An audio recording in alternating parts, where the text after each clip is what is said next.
여러분 안녕하세요. 오늘 들려드릴 이야기는 정말 상상 그 이상의 반전과 충격이 가득한 한 남자의 아주 특별한 인생 이야기입니다. 평범해 보이는 일상 속에 숨겨진 비밀이 어떻게 그의 삶을 송두리째 뒤흔들었는지 지금부터 함께 하시죠. 주인공은 김민준, 40대 초반의 잘생기고 유능한 건축가입니다. 키 180cm의 훤칠한 체격에 단정하게 빗어넘긴 머리, 그리고 언제나 차분하고 신중한 말투를 가진 그는 누구에게나 좋은 인상을 주는 남자였죠.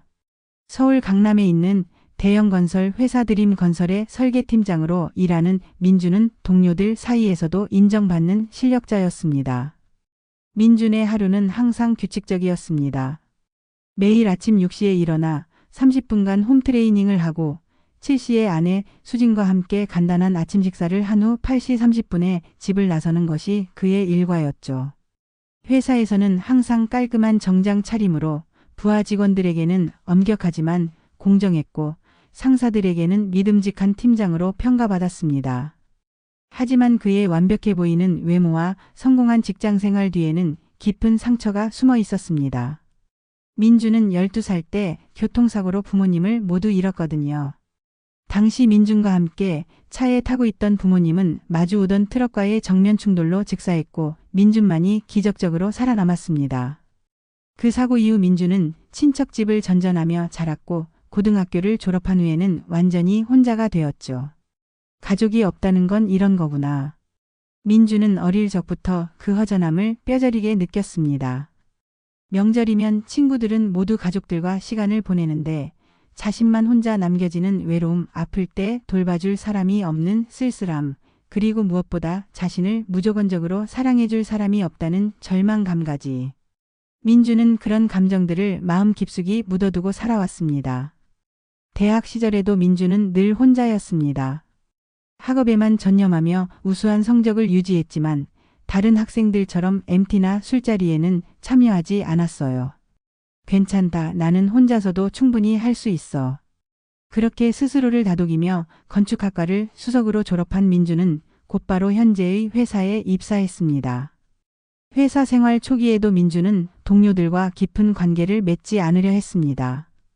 업무적인 관계는 완벽하게 유지했지만 사적인 모임이나 회식 자리에서는 항상 조용히 한쪽 구석에 앉아 있었죠. 동료들은 민준을 쿨한 사람, 프로페셔널한 사람이라고 여겼지만 사실 민준은 다른 사람들과 친해지는 것이 두려웠습니다. 언젠가는 또 혼자 남겨질 것 같아서 말이죠. 그런 민준의 삶의 유일한 빛이 되어준 건 바로 이수진, 그의 아내였습니다. 수진은 30대 후반의 미술치료사로 아이들을 대상으로 한 심리 상담과 미술치료를 전문으로 하는 따뜻하고 섬세한 마음을 가진 여자였어요.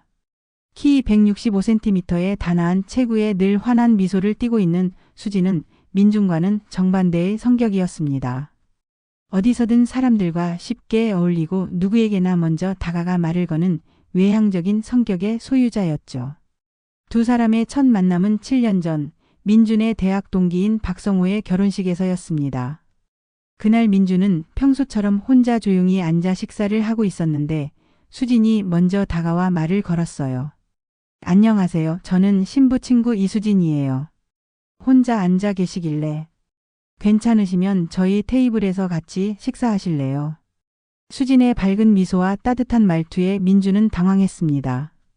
그동안 누군가가 자신에게 먼저 관심을 보인 적이 거의 없었거든요. 괜찮습니다. 저는 김민준이에요. 어색하게 대답하는 민준을 수진은 자연스럽게 자신의 테이블로 이끌었죠. 그날 하루 종일 수진은 민준이 소외되지 않도록 계속 대화를 걸었습니다. 민준의 직업에 대해 관심을 보이고 건축에 대한 이야기를 들으며 진심으로 감탄했어요. 와, 정말 멋져요. 저는 그런 큰 건물들이 어떻게 설계되는지 정말 궁금했거든요. 수진의 순수한 호기심과 관심에 민준은 자신도 모르게 마음을 열기 시작했습니다. 결혼식이 끝나고 수진은 민준에게 연락처를 먼저 물어봤어요. 혹시 괜찮으시면 다음에 커피 한잔 하면서 건축 이야기 더 들려주실 수 있나요? 민준은 그런 요청을 받아본 것이 처음이라 어떻게 대답해야 할지 몰라 했지만 결국 자신의 번호를 건네주었습니다. 그 후 두 사람은 조금씩 만나기 시작했습니다. 처음엔 일주일에 한 번, 그 다음엔 사흘에 한 번, 나중에는 거의 매일 연락하며 만나게 되었죠. 수지는 민준의 차가운 외면 뒤에 숨겨진 따뜻한 마음을 발견했고, 민준은 수진의 밝고 긍정적인 에너지에 조금씩 물들어갔습니다. 수진과의 만남이 계속되면서 민준은 자신도 모르는 사이에 변화하기 시작했습니다. 회사에서도 동료들과의 대화가 늘어났고 가끔은 회식 자리에도 참여하게 되었어요. 무엇보다 매일매일이 즐거워졌습니다. 수진을 만날 생각에 설레고 그녀와 함께하는 시간들이 행복했죠. 수진 역시 민준에게 특별한 감정을 느끼고 있었습니다. 처음엔 조용하고 내성적인 민준이 안쓰러워서 다가간 것이었는데 시간이 지날수록 그의 진실하고 성실한 모습에 마음을 빼앗기게 되었어요. 민준은 약속 시간을 절대 어기지 않았고 항상 수진을 배려하며 조심스럽게 대했습니다. 그리고 무엇보다 수진의 이야기를 진심으로 들어주었죠. 민준 씨는 정말 특별해요. 수진은 친구들에게 자주 이런 말을 했습니다. 다른 남자들처럼 자랑하거나 허세 부리지도 않고 항상 진실해요. 그리고 제 말을 정말 집중해서 들어줘요. 민준과 수진의 관계가 깊어지면서 두 사람은 서로의 상처에 대해서도 조금씩 털어놓기 시작했습니다. 민준은 부모님을 잃은 아픔과 혼자 살아온 외로움을 수진에게 처음으로 고백했어요. 수진 역시 자신의 상처를 민준에게 들려주었습니다. 사실 저도 어릴 때 많이 힘들었어요. 수진은 어느 날 민준에게 자신의 과거를 털어놓았습니다. 수진의 아버지는 수진이 10살 때부터 외도를 시작했고 어머니는 그 사실을 알고도 참고 견디려 했다고 해요. 하지만 결국 아버지의 배신을 견디지 못한 어머니는 심한 우울증에 시달리다 수진이 20살이 되던 해에 세상을 떠났습니다. 엄마가 돌아가시기 전에 저한테 말씀하셨어요. 수진아, 너는 엄마처럼 살지 마라. 사랑하는 사람에게 배신당해도 끝까지 매달리지 말고 스스로를 사랑하며 당당하게 살아라. 라고요. 수진의 고백을 들으며 민준은 그녀가 왜 그토록 밝고 강한 사람이 되었는지 이해할 수 있었습니다. 어머니의 비극적인 죽음을 지켜본 수진은 절대 어머니와 같은 길을 걷지 않겠다고 다짐하며 살아왔던 것이죠. 두 사람은 서로의 아픔을 위로해주며 더욱 깊은 관계로 발전했습니다. 민준에게는 수진이 세상에서 유일한 가족이 되었고 수진에게는 민준이 진정으로 믿고 의지할 수 있는 사람이 되었어요. 2년간의 연애 끝에 두 사람은 결혼을 결심했습니다. 결혼식은 소박하지만 따뜻했습니다. 민준 쪽에서는 회사 동료들과 대학 동기 몇 명만 참석했지만 수진 쪽에서는 많은 친구들과 친척들이 와서 축하해 주었어요. 민준은 그날 처음으로 가족이라는 울타리 안에 들어온 것 같은 느낌을 받았습니다. 수진아, 고마워. 너 덕분에 나도 이제 가족이 생겼어. 결혼식 당일 밤 민준은 수진에게 진심 어린 감사의 마음을 전했습니다. 수진 역시 민준의 손을 꼭 잡으며 우리 평생 행복하게 살자고 약속했죠. 결혼 초기 5년은 정말 행복했습니다. 민준은 수진을 위해 강남 근처에 깔끔한 아파트를 마련했고 수진은 그곳에서 작은 미술치료센터를 운영하기 시작했어요. 두 사람은 서로를 위해 최선을 다했습니다. 민준은 매일 아침 수진이 좋아하는 아이스 아메리카노를 사다 주었고 수진은 민준이 좋아하는 음식들을 정성껏 만들어 주었죠. 주말에는 함께 영화를 보거나 근처 공원을 산책하며 소소한 행복을 나누었습니다. 민준은 수진과 함께 있을 때만큼은 어릴 적 잃어버린 가족의 따뜻함을 느낄 수 있었어요. 수진 역시 민준의 변함없는 사랑과 신뢰 속에서 마음의 평안을 찾았습니다.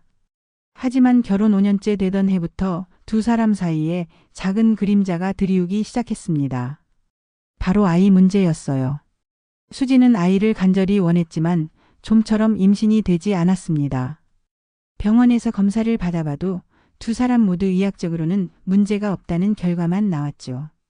여보, 우리 혹시 무리하지 말고 좀 더 여유롭게 기다려볼까?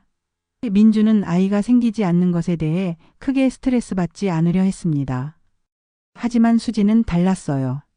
어릴 적부터 따뜻한 가정을 꾸리는 것이 꿈이었던 수진에게 아이는 꼭 필요한 존재였습니다. 민준 오빠, 저는 정말 아이가 갖고 싶어요. 우리 둘만으로도 행복하지만 우리 아이가 있다면 얼마나 좋을까요? 수진의 간절한 마음을 알기에 민준 역시 마음이 무거워졌습니다. 그는 자신 때문에 아이가 생기지 않는 것은 아닌지 혼자 걱정하며 밤잠을 이루지 못할 때가 많았어요. 그런 상황에서 민준의 일상에 미묘한 변화가 생기기 시작했습니다. 평소보다 늦게 퇴근하는 날이 잦아지고 주말에도 갑작스럽게 회사에 나가는 일이 많아졌어요.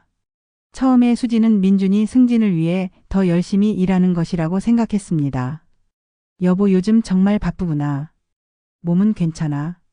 수진이 걱정스럽게 묻자 민준은 응, 새로운 프로젝트 때문에 그래. 조금만 참아줘라고 대답했죠. 민준의 말에 수진은 더 이상 묻지 않았습니다. 남편의 일에 대해 잔소리하고 싶지 않았거든요. 하지만 민준의 변화는 단순히 업무량이 늘어난 것만이 아니었습니다. 그의 전체적인 분위기가 바뀌고 있었어요. 평소 침착하고 무뚝뚝했던 민준이 어느 날부터인가 밝은 색깔의 셔츠를 입기 시작했고 헤어스타일도 조금 더 젊고 세련되게 바꿨습니다. 오빠, 오늘 옷차림이 평소와 다르네. 뭔가 젊어 보여. 수진이 농담조로 말하자 민준은 아, 그래? 그냥 기분 전환으로 하며 어색하게 웃었죠. 수진은 그런 민준의 모습이 새로워서 오히려 좋아했습니다. 결혼한 지 5년이 지나면서 권태기가 올까봐 걱정했는데 민준이 자신을 위해 더 노력하는 것 같아 고마웠어요.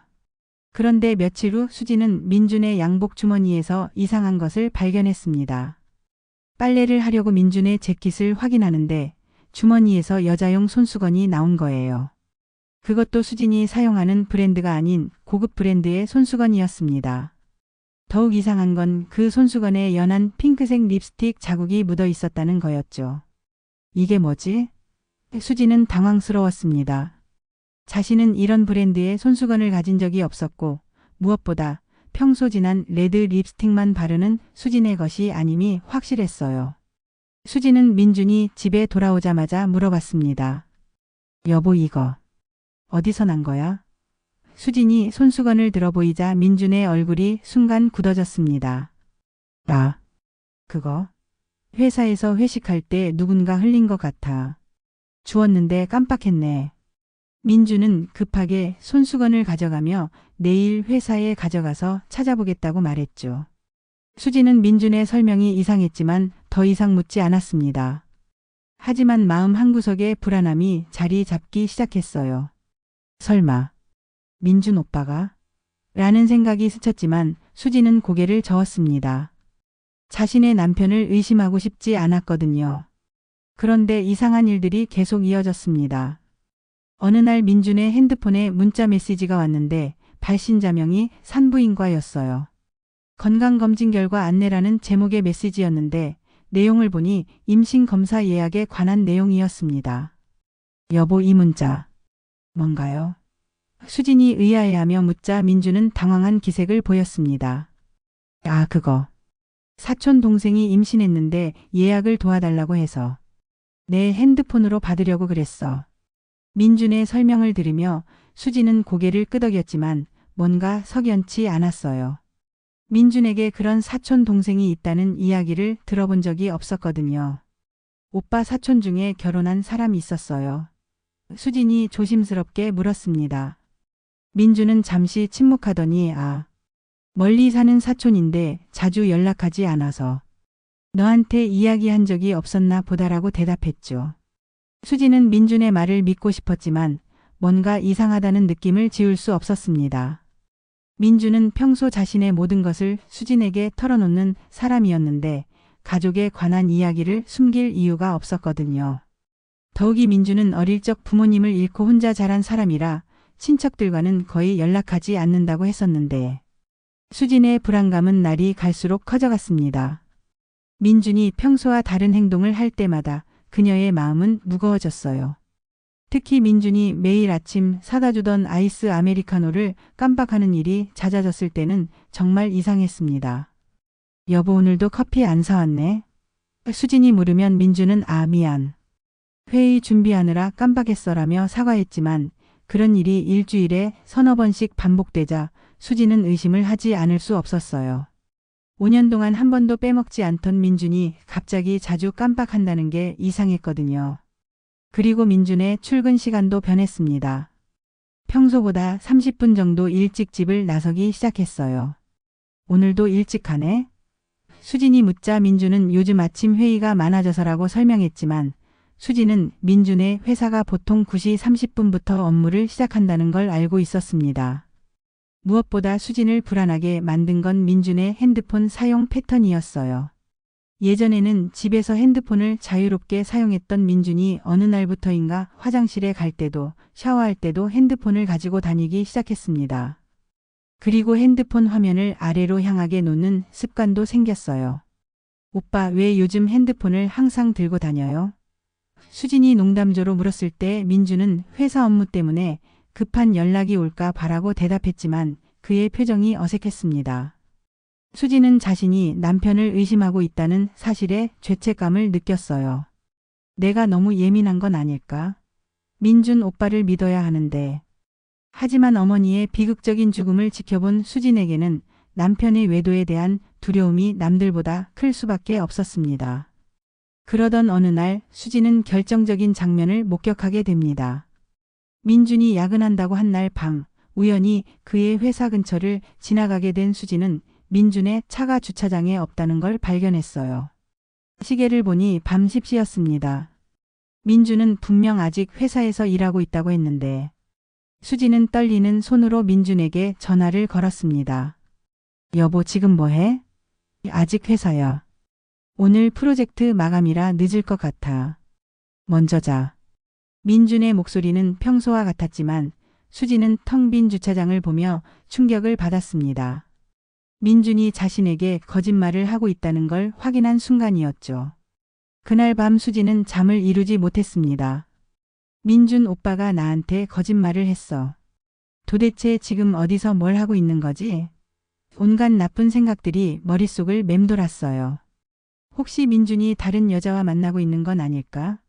그동안의 이상한 행동들이 모두 외도 때문인 걸까? 다음 날 아침 민준은 평소와 다름없이 행동했습니다. 어젯밤 너무 늦어서 미안해. 오늘은 일찍 들어올게. 그렇게 말하며 수진에게 뽀뽀를 해주고 출근했죠. 하지만 수진은 민준의 연기가 너무 완벽해서 오히려 더 의심스러웠어요. 며칠 후 수진은 평소장을 보던 동네 마트에서 뜻밖의 사람을 만났습니다. 바로 민준의 회사 동료인 이하나였어요. 수진은 이하나를 몇 번 본 적이 있었습니다. 회사 송년회나 창립 기념행사에서 민준과 함께 인사를 나눈 적이 있었거든요. 이하나는 30대 초반의 젊고 발랄한 여성으로 민준의 설계팀에서 막내로 일하고 있었습니다. 키 168cm의 날씬한 체구의 단발머리가 잘 어울리는 깔끔한 인상의 여자였어요. 민준은 평소 이하나에 대해 우리 팀 막내인데 정말 성실하고 능력 있어. 일도 꼼꼼하게 잘하고라며 칭찬했었습니다. 그런데 그날 마트에서 만난 이하나의 모습이 수진에게는 이상하게 느껴졌어요. 평소 회사에서 보던 정장 차림이 아닌 편안한 원피스를 입고 있었는데 그녀가 들고 있는 핸드백이 수진의 시선을 끌었습니다. 그 가방은 얼마 전 민준이 출장에서 돌아오며 수진에게 선물해준 명품 가방과 똑같은 디자인이었거든요. 저 가방. 내 가방이랑 똑같네. 수진은 깜짝 놀랐습니다. 그 가방은 꽤 고가의 제품으로 흔히 볼 수 있는 디자인이 아니었어요. 수진은 일부러 이하나에게 다가가 말을 걸었습니다. 안녕하세요, 이하나 씨. 여기서 만나니까 반갑네요. 수진이 밝게 인사하자 이하나는 순간 당황한 기색을 보였습니다. 안녕하세요, 수진 씨. 여기서 뵙게 되니 반가워요. 가방이 정말 예쁘네요. 어디서 사셨어요? 사실 저도 똑같은 가방이 있어서. 수진이 이하나의 가방을 보며 자연스럽게 물었을 때 이하나의 얼굴이 눈에 띄게 굳어졌습니다. 이 가방요? 선배가 사준 거예요. 선배? 수진의 마음에 불안감이 스쳐 지나갔습니다. 이하나가 말하는 선배가 혹시 민준을 가리키는 건 아닐까? 선배요. 회사 선배가 가방을 선물해 주다니 정말 좋은 분이시네요. 이하나는 더욱 어색해하며 네.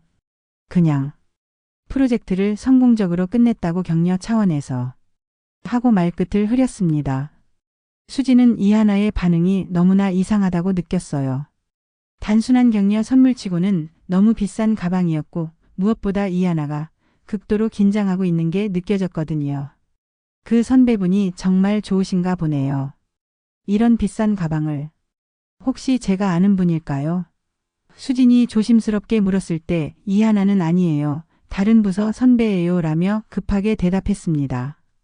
하지만 수진은 이하나가 민준의 팀에서 일한다는 걸 알고 있었기 때문에 그 대답이 거짓말임을 바로 알 수 있었어요. 그 순간 수진의 머릿속에 모든 퍼즐이 맞춰지기 시작했습니다. 민준의 이상한 행동들, 거짓말, 그리고 지금 이하나의 당황한 모습까지. 설마 민준 오빠와 이하나가? 수진은 더 이상 대화를 이어가기 어려워 그럼 저는 먼저 갈게요. 안녕히 가세요라고 인사하고 서둘러 자리를 떴습니다. 집으로 돌아가는 길 내내 수진의 마음은 복잡했어요. 이제 민준의 외도를 단순히 의심하는 차원이 아니라 거의 확신하게 된 것이죠. 그날 밤 민준이 퇴근했을 때 수진은 평소와 다름없이 그를 맞이했습니다. 오빠 고생했어요. 저녁 준비해둘까요? 하지만 마음속으로는 온갖 생각들이 뒤섞여 있었어요. 어떻게 확인해봐야 하지? 직접 물어봐야 할까? 아니면 더 확실한 증거를 찾아야 할까? 수진은 어머니의 유언을 떠올렸습니다. 수진아, 너는 엄마처럼 살지 마라. 사랑하는 사람에게 배신당해도 끝까지 매달리지 말고 스스로를 사랑하며 당당하게 살아라. 그날 밤 수진은 민준의 뒤를 밟아 진실을 확인하기로 결심했습니다. 며칠 후 민준이 또다시 야근한다고 한 날 저녁 수진은 그를 미행하기로 했습니다. 민준이 평소보다 30분 일찍 집을 나서는 것을 확인한 수진은 조심스럽게 그를 따라갔어요. 민준은 회사 방향으로 가는 게 아니라 전혀 다른 곳으로 향하고 있었습니다. 수진의 심장이 빠르게 뛰었습니다. 역시 회사에 가는 게 아니구나. 민준의 차를 멀리서 따라가던 수진은 그가 강남의 한 고급 레스토랑 앞에 차를 세우는 것을 목격했어요. 그리고 잠시 후 이하나가 레스토랑 앞에 나타났습니다. 수진은 숨이 막히는 것 같았습니다. 정말로 민준과 이하나가 만나고 있었던 거예요. 두 사람은 서로를 보자마자 자연스럽게 팔짱을 끼고 레스토랑 안으로 들어갔습니다. 그 모습은 연인 그 자체였죠. 수진은 레스토랑 밖에서 한참을 서성거렸습니다. 안으로 들어가서 두 사람을 직접 대면할지 아니면 더 지켜볼지 갈등했어요. 결국 수진은 레스토랑 창문 너머로 두 사람의 모습을 지켜보기로 했습니다. 레스토랑 안에서 민준과 이하나는 정말 다정해 보였습니다. 민준은 이하나의 음식을 먼저 덜어주고 이하나는 민준의 넥타이를 다시 메어주며 웃고 있었어요. 수진이 결혼 후 5년 동안 보지 못했던 민준의 다정한 모습이었죠. 그 장면을 보며 수진의 눈에서는 눈물이 흘러내렸습니다. 저렇게 행복해하는 모습을 나한테는 왜 보여주지 않았을까? 수진은 배신감과 분노 그리고 슬픔이 한꺼번에 밀려오는 것을 느꼈어요. 하지만 그녀는 그 자리에서 감정을 폭발시키지 않았습니다. 어머니의 비극을 반복하지 않겠다고 다짐했던 만큼 냉정하게 대처하기로 한 거죠. 수진은 핸드폰으로 두 사람의 모습을 사진과 동영상으로 남겼습니다. 레스토랑에서 나온 후 민준과 이하나가 고급 호텔로 향하는 모습까지 모두 기록했어요. 호텔 로비에서 체크인하는 장면, 엘리베이터를 타는 장면까지 놓치지 않고 촬영했습니다. 그때 수진의 핸드폰이 울렸습니다. 민준에게서 온 전화였어요. 수진은 잠시 망설이다가 전화를 받았습니다. 여보, 지금 뭐해? 민준의 목소리는 평소와 같았습니다. 집에서 TV 보고 있어요. 오빠는요? 아직 회사야. 오늘 정말 늦을 것 같아. 먼저 자. 수진은 민준이 호텔 로비에 서 있는 모습을 보면서 그의 거짓말을 들어야 했습니다. 그 순간만큼은 정말 참기 어려웠어요. 네, 알겠어요. 너무 무리하지 마세요. 수지는 최대한 평정심을 유지하며 전화를 끊었습니다. 그날 밤 수지는 집으로 돌아와 혼자 울었습니다. 5년 동안 자신이 믿고 사랑했던 남편이 다른 여자와 바람을 피우고 있다는 사실이 너무나 충격적이었어요. 하지만 동시에 수지는 자신이 해야 할 일을 분명히 알고 있었습니다. 다음 날부터 수지는 본격적인 증거 수집에 들어갔습니다. 이혼 전문 변호사를 찾아가 상담을 받았고 민준의 외도에 대한 법적 대응 방안을 문의했어요. 변호사는 수진이 가져온 증거들을 보고 상당히 유력한 증거들이네요. 이혼과 위자료 청구에 충분할 것 같습니다. 라고 말했습니다. 위자료는 얼마 정도 받을 수 있을까요? 수진이 물었을 때 변호사는 남편분의 수입과 재산, 그리고 결혼기간 등을 고려하면 상당한 액수가 될 것 같습니다. 특히 이렇게 명확한 불륜 증거가 있다면 더욱 유리하죠라고 답했습니다. 수지는 또한 사설 탐정을 고용해 민준과 이하나의 만남을 더 자세히 조사하기로 했습니다. 탐정은 부인께서 이미 상당한 증거를 수집하셨네요. 저희는 좀 더 구체적인 내용들을 보강해 드리겠습니다. 라고 말했어요. 며칠 후 탐정으로부터 더욱 충격적인 소식을 들었습니다.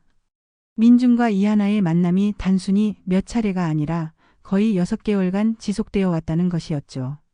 그들은 주 2-3회씩 만나고 있었고 고급 레스토랑 데이트는 물론 해외 출장까지 함께 다녔다는 사실이 밝혀졌습니다. 남편분이 지난 3개월간 총 3차례 출장을 다녀왔는데 그중 이번은 이하나 씨와 함께였습니다. 호텔 예약 기록과 항공편 좌석까지 확인했어요. 탐정의 보고를 들으며 수지는 허탈함을 느꼈습니다. 민준이 자신에게 출장이라고 거짓말하며 이하나와 여행을 다녔다니.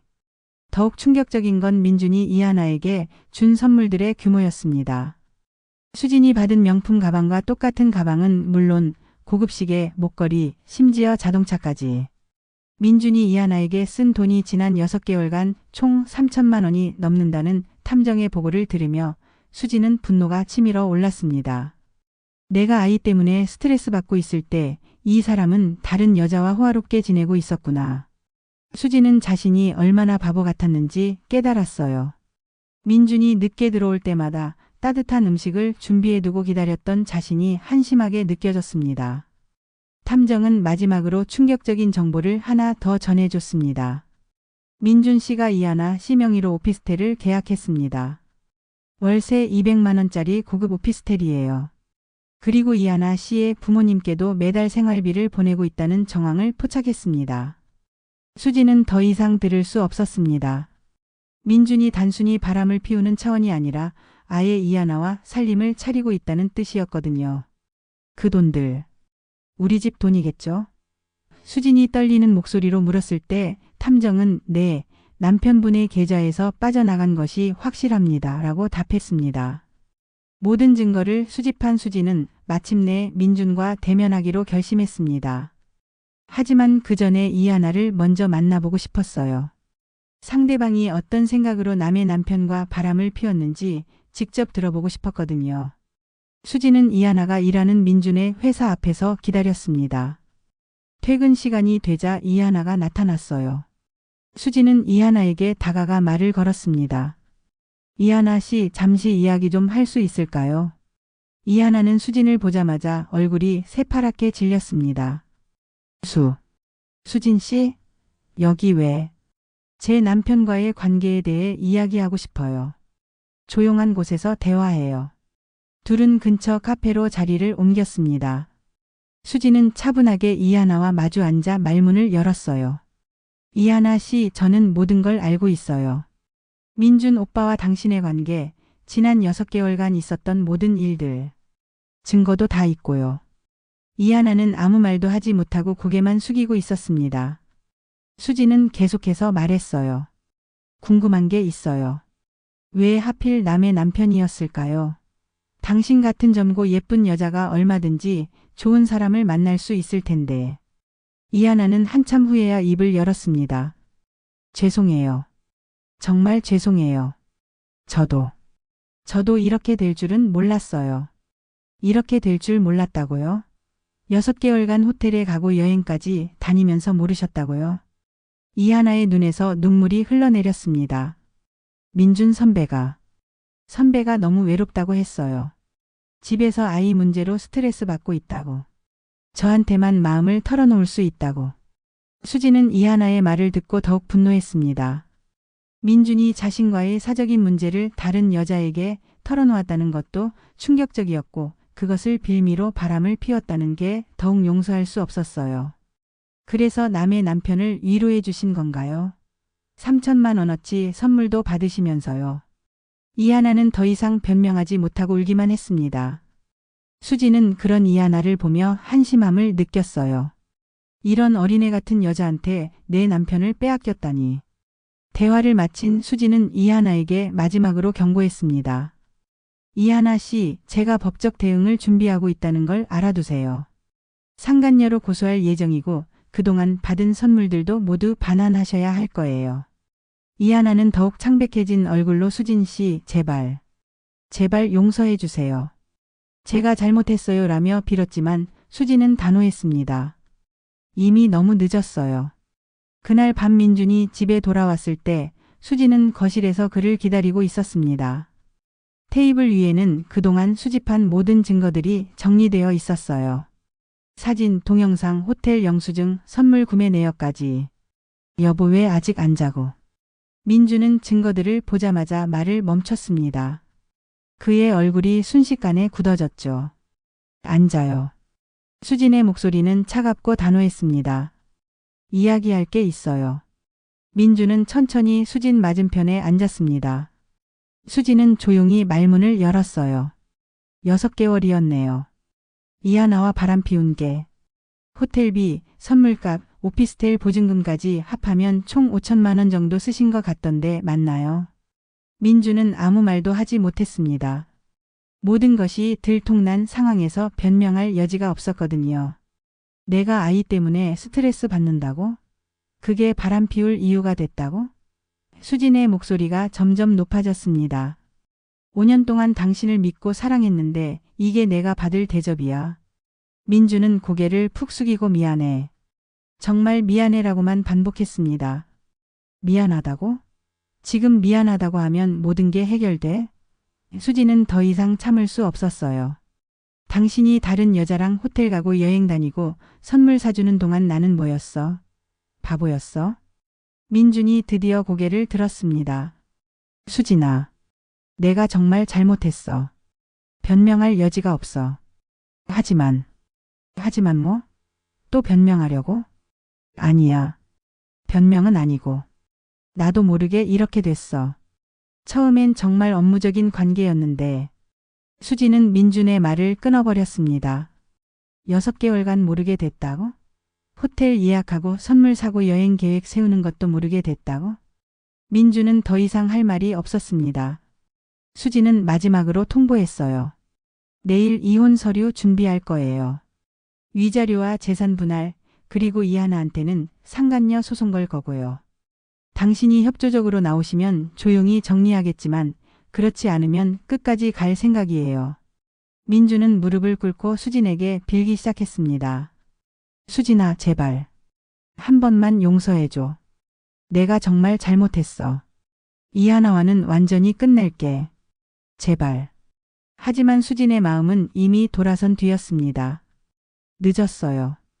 5년 동안의 신뢰를 6개월 만에 다 깨트려 놓고 이제 와서 용서해달라고. 재판 준비가 한창 진행되던 중 수진의 변호사로부터 예상치 못한 연락이 왔습니다. 수진 씨, 잠시 사무실로 오실 수 있나요? 민준 씨 측 변호사가 제출한 자료 중에 좀 이상한 게 있어요. 수진은 급하게 변호사 사무실로 갔습니다. 변호사는 몇 장의 서류를 수진 앞에 내밀었어요.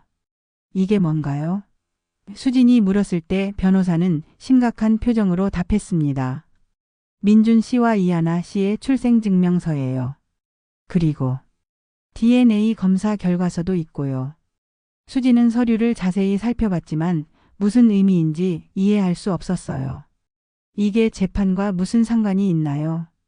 변호사가 충격적인 사실을 알려줬습니다. 수진 씨, 민준 씨와 이하나 씨는 이복남매입니다. 혈연 관계예요. 뭐라고요? 수지는 자신의 귀를 의심했습니다. 그게 무슨 소리예요? 민준 씨의 아버지가 결혼 전에 다른 여성과 낳은 딸이 이하나 씨라고 하네요. 둘은 어릴 때 헤어져서 서로의 존재를 모르고 있다가 성인이 된 후 우연히 알게 되었다고 합니다. 수지는 머릿속이 하얗게 변했습니다. 그동안 자신이 목격했던 모든 것들이 외도가 아니라 남매의 만남이었다는 뜻이었거든요. 그럼 그동안 제가 본 것들은 남매가 만나는 거였던 것 같아요. 민준 씨 측에서는 이하나 씨가 어려운 형편에 있어서 형으로서 도와준 것뿐이라고 주장하고 있습니다. 수지는 충격에서 헤어나올 수 없었습니다. 그렇다면 자신이 6개월 동안 남편을 의심하고 미행하고 증거를 수집한 모든 행동들이 무의미했다는 뜻이었거든요.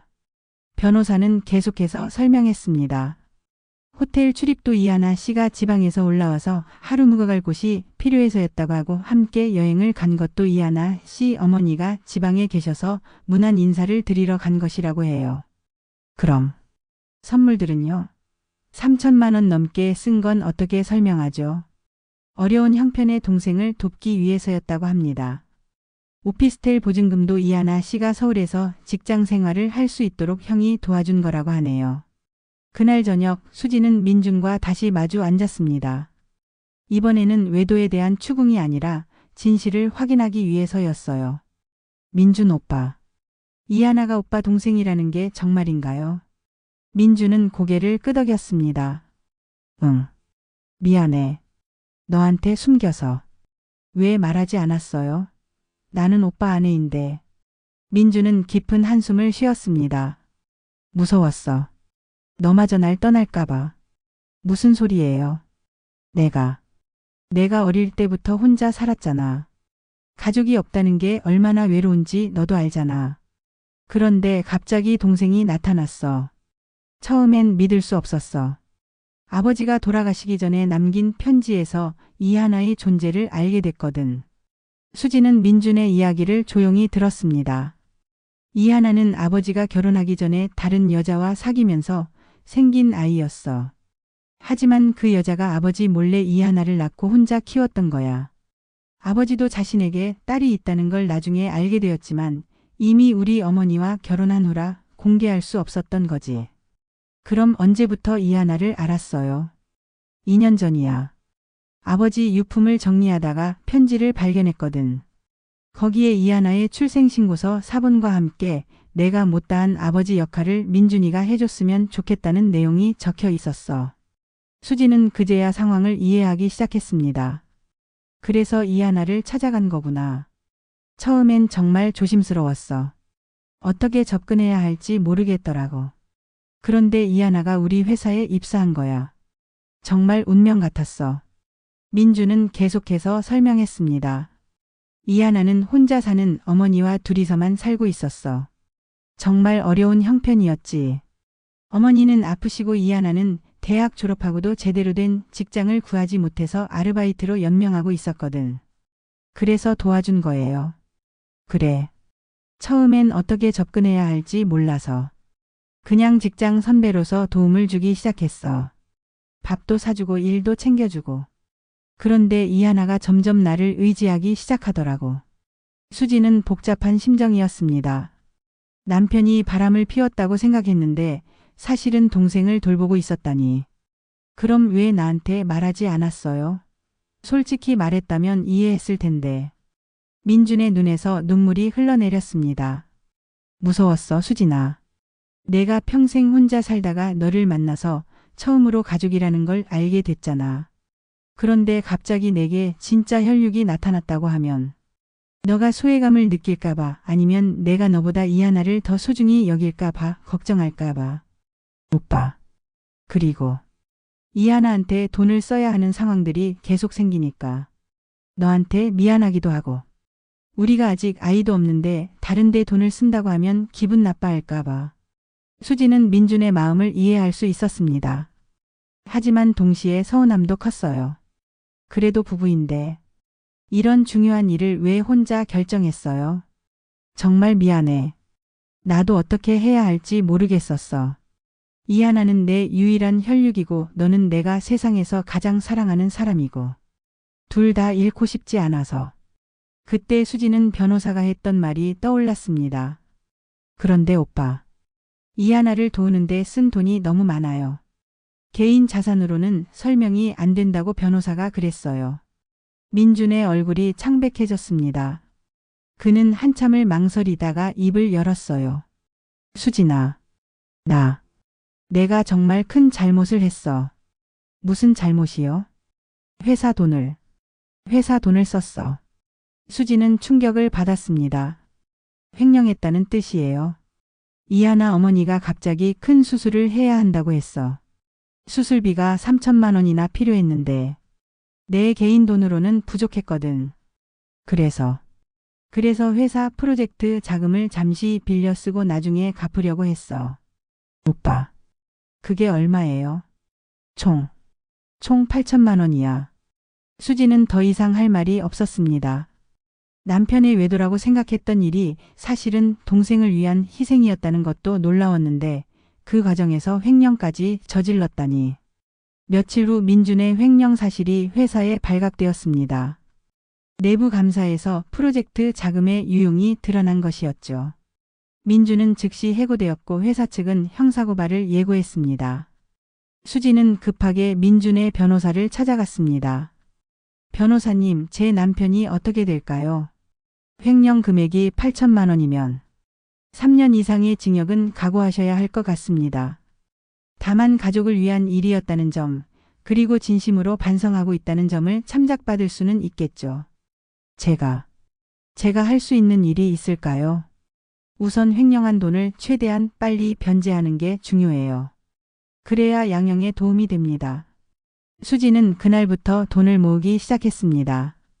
집을 담보로 대출을 받고 자신의 미술치료센터도 정리해서 자금을 마련했어요. 8천만 원이라는 큰 돈이었지만 수지는 민준을 포기할 수 없었습니다. 이하나도 수진을 찾아왔습니다. 눈이 퉁퉁 부은 채로 말이죠. 수진 씨, 정말 죄송해요. 제 때문에 민준 오빠가 이런 일을 당하게 됐어요. 이하나 씨, 저도 몰랐어요. 오빠가 회사 돈을 쓰고 있었다는 걸. 만약 알았다면 절대 받지 않았을 거예요. 수지는 이하나를 보며 복잡한 감정을 느꼈습니다. 이 여자가 남편을 유혹한 상간녀라고 생각했는데 사실은 남편의 동생이었다니. 이하나 씨 어머니는 수술 잘 받으셨어요? 네, 다행히 성공적으로 끝났어요. 하지만 이런 대가를 치르게 될 줄은. 이하나는 울음을 터뜨렸습니다. 민준의 재판이 시작되었습니다. 검찰은 징역 5년을 구형했지만 변호사는 가족을 위한 범행이었다는 점과 피해 금액을 모두 변제했다는 점을 들어 선처를 호구했어요. 재판정에는 수진과 이하나가 나란히 앉아 있었습니다. 두 여자는 서로 다른 이유로 민준을 걱정하고 있었죠. 민준은 재판에서 자신의 잘못을 인정하며 진심 어린 사과를 했습니다. 저는 어릴 때부터 가족 없이 자란 사람입니다. 그래서 가족이라는 것이 얼마나 소중한지 누구보다 잘 알고 있었어야 했는데 오히려 그 간절함 때문에 큰 잘못을 저질렀습니다. 민준은 계속해서 말했습니다. 제 동생을 돕고 싶었던 마음은 진실했습니다. 하지만 그것이 다른 사람의 돈을 훔칠 이유는 되지 못했습니다. 저는 제 죄를 인정하고 어떤 처벌도 달리에 받겠습니다. 판사는 최종 판결에서 징역 2년 6개월을 선고했습니다. 검찰 구형보다는 가벼운 형이었지만 여전히 무거운 처벌이었죠. 판결이 나자 수지는 민준에게 다가갔습니다. 오빠, 미안해요. 제가 오해해서. 민준은 고개를 저었습니다. 아니야, 수진아. 나야말로 미안해. 너한테 모든 걸 숨기고 결국 이런 일까지 벌어지게 해서 2년 6개월 기다릴게요. 수진아. 민준의 눈에서 눈물이 흘러내렸습니다. 고마워. 정말 고마워. 민준이 교도소에 수감된 후 수진의 일상은 완전히 바뀌었습니다. 집을 담보로 받은 대출금을 갚기 위해 더 열심히 일해야 했고 미술치료센터도 다시 문을 열었어요. 이하나는 죄책감에 시달리며 수진을 자주 찾아왔습니다. 언니, 제가 뭘 도와드릴까요? 처음엔 이하나를 언니라고 부르는 것이 어색했지만 수지는 점차 익숙해졌어요. 이하나는 이제 진짜로 자신의 시누이가 되었으니까요. 하나야, 너도 힘들 텐데 괜찮아. 아니에요. 오빠 때문에. 언니가 이렇게 고생하시는데 제가 가만히 있을 수 없어요. 이하나는 자신이 받은 선물들을 모두 팔아서 돈을 만들었고 그 돈으로 민준의 변호사 비용을 도왔어요. 또한 자신도 열심히 일해서 조금씩 수진을 도왔습니다. 시간이 지나면서 수진과 이하나는 진짜 자매처럼 가까워졌습니다. 두 사람은 함께 민준을 면회가고 서로의 고민을 나누며 힘든 시간을 버텨나갔어요. 언니, 오빠가 정말 언니를 많이 사랑해요. 어느 날 이하나가 수진에게 말했습니다. 면회 갈 때마다 언니 이야기만 해요. 언니가 얼마나 힘들어할지, 자신을 용서해줄지. 그런 이야기만. 하나도 오빠한테는 소중한 동생이야. 오빠가 널 위해서 그런 일까지 했잖아.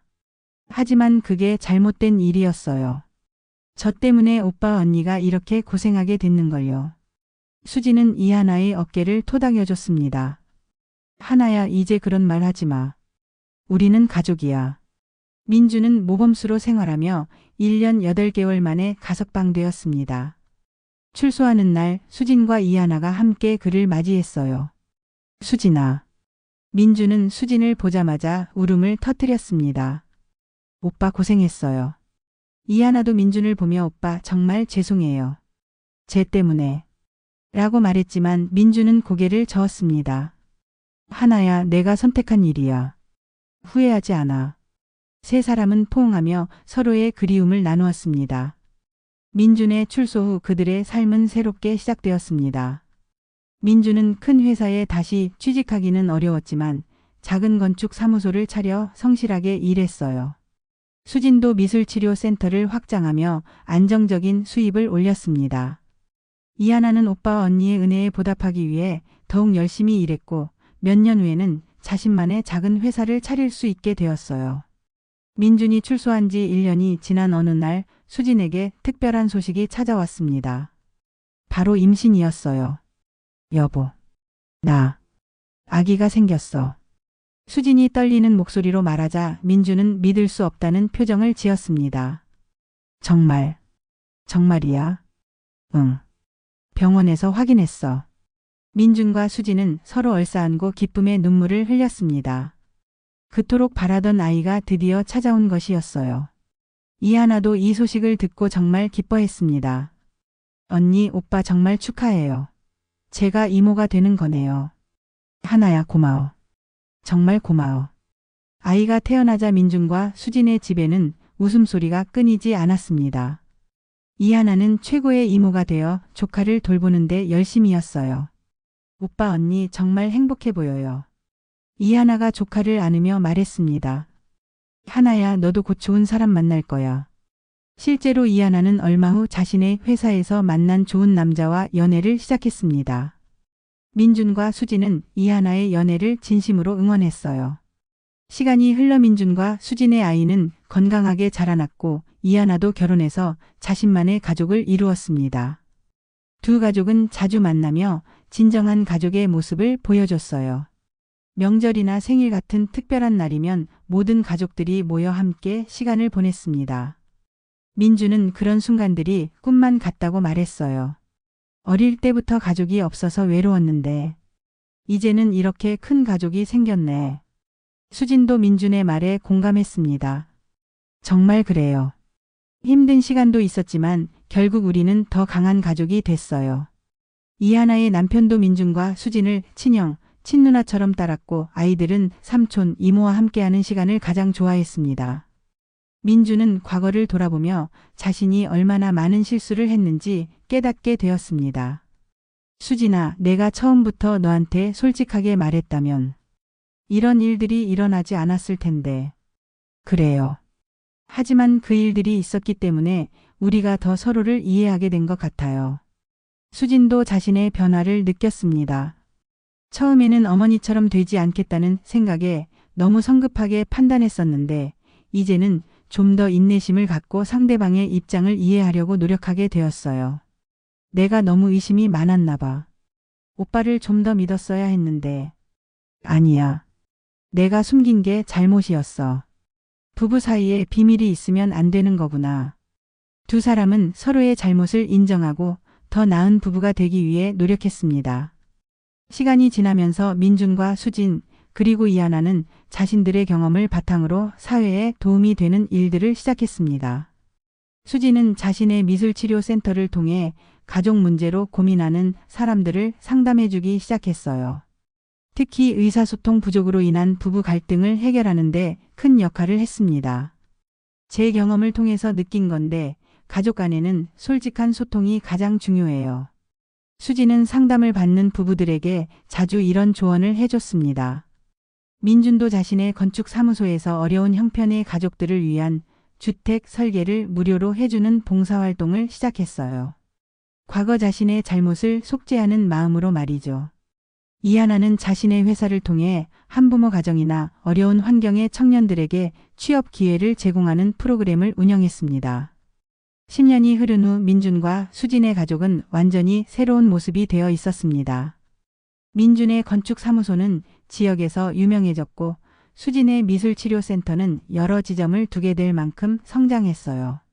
이하나도 성공한 사업가가 되어 사회에 기여하는 삶을 살고 있었습니다. 무엇보다 세 사람 모두 진정한 가족의 의미를 깨닫고 서로를 소중히 여기며 살아가고 있었죠.